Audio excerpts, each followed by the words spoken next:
I didn't always have a heart for the persecuted church.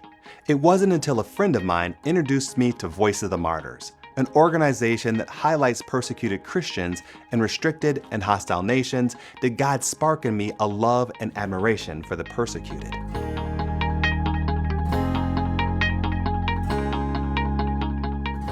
Not long after hearing about Voice of the Martyrs, I began subscribing to their print newsletter. To be honest, I'm not much of a reader. So at first, when I received an issue, I just set it aside intending to read it later. Over the months, the pile grew. So much so that I decided that I'd better start reading them, if not only to free up space on my shelf. But when I started reading the stories of these modern-day martyrs, I couldn't stop. I read issue after issue, true stories of believers counting the cost of following Christ. In their country, accepting Christ could mean imprisonment, excommunication, beatings, torture, or even death. I was mortified, but at the same time encouraged. I knew that in America we had been spared this level of persecution, but I didn't want that to stop me from coming along our persecuted brothers and sisters around the world. So, with my wife's blessing, we decided to support the organization.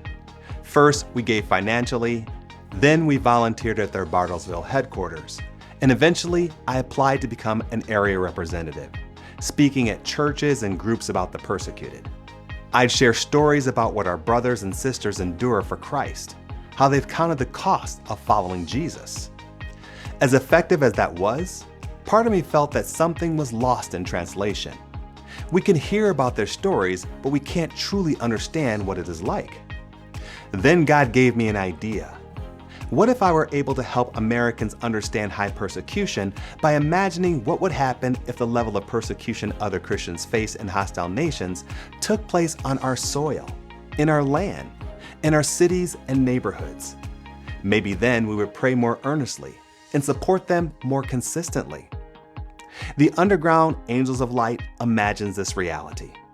By identifying with the persecuted church, it might make it easier for American believers to live out Hebrews 13:3, to remember those in prison as if you were their fellow prisoners, and those who are mistreated as if you yourselves were suffering.